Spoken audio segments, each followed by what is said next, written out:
I speak to you today with feelings of profound sorrow. Throughout her life, Her Majesty the Queen, my beloved mother, was an inspiration, an example to me and to all my family. And we owe her the most heartfelt debt any family could owe to their mother, for her love, affection, guidance, understanding, and example. Queen Elizabeth was a life well lived, a promise with destiny kept, and she is mourned most deeply in her passing. That promise of lifelong service I renew to you all today. Alongside the personal grief that all my family are feeling, we also share with so many of you in the United Kingdom, in all the countries where the Queen was head of state, in the Commonwealth and across the world, a deep sense of gratitude for the more than 70 years in which my mother, as Queen, served the people of so many nations. In 1947, on her 21st birthday, she pledged in a broadcast from Cape Town to the Commonwealth to devote her life, whether it be short or long, to the service of her peoples. That was more than a promise. It was a profound personal commitment which defined her whole life. She made sacrifices for duty. Her dedication and devotion as sovereign never wavered through times of change and progress, through times of joy and celebration, and through times of sadness and loss. In her life of service, we saw that abiding love of tradition, together with that fearless embrace of progress, which makes us great as nations. The affection, admiration, and respect she inspired became the hallmark of her reign. And as every member of my family can testify, she combined these qualities with warmth, humor, and an unerring ability always to see the best in people. I pay tribute to my mother's memory, and I honor her life of service. I know that her death brings great sadness to so many of you, and I share that sense of loss beyond measure with you all. When the Queen came to the throne, Britain and the world were still coping with the privations and aftermath of the Second World War, and still living by the conventions of earlier times. In the course of the last 70 years, we have seen our society become one of many cultures and many faiths. The institutions of the state have changed in turn. But through all changes and challenges, our nation and the wider family of realms, of whose talents, traditions, and achievements I am so inexpressibly proud, have prospered and flourished. Our values have remained and must remain constant.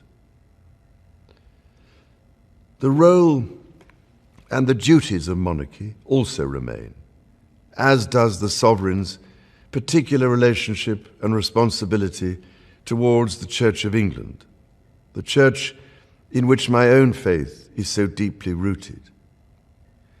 In that faith and the values it inspires, I have been brought up to cherish a sense of duty to others and to hold in the greatest respect the precious traditions, freedoms, and responsibilities of our unique history and our system of parliamentary government. As the Queen herself did with such unswerving devotion, I too now solemnly pledge myself throughout the remaining time God grants me, to uphold the constitutional principles at the heart of our nation.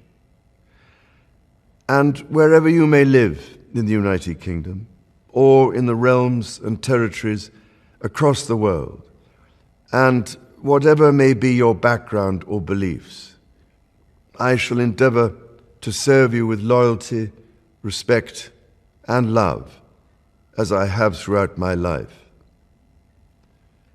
My life will, of course, change as I take up my new responsibilities. It will no longer be possible for me to give so much of my time and energies to the charities and issues for which I care so deeply. But I know this important work will go on in the trusted hands of others. This is also a time of change for my family. I count on the loving help of my darling wife, Camilla. In recognition of her own loyal public service since our marriage 17 years ago, she becomes my Queen Consort. I know she will bring to the demands of her new role the steadfast devotion to duty on which I have come to rely so much. As my heir, William now assumes the Scottish titles which have meant so much to me.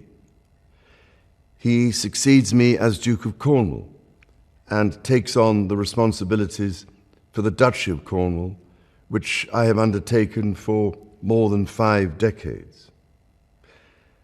Today, I am proud to create him Prince of Wales, Tywysog Cymru, the country whose title I've been so greatly privileged to bear during so much of my life and duty. With Catherine beside him, our new Prince and Princess of Wales will, I know, continue to inspire and lead our national conversations, helping to bring the marginal to the centre ground, where vital help can be given. I want also to express my love for Harry and Meghan as they continue to build their lives overseas. In a little over a week's time, we will come together as a nation, as a Commonwealth, and indeed a global community, to lay my beloved mother to rest. In our sorrow, let us remember and draw strength from the light of her example. On behalf of all my family, I can only offer the most sincere and heartfelt thanks for your condolences and support. They mean more to me than I can ever possibly express.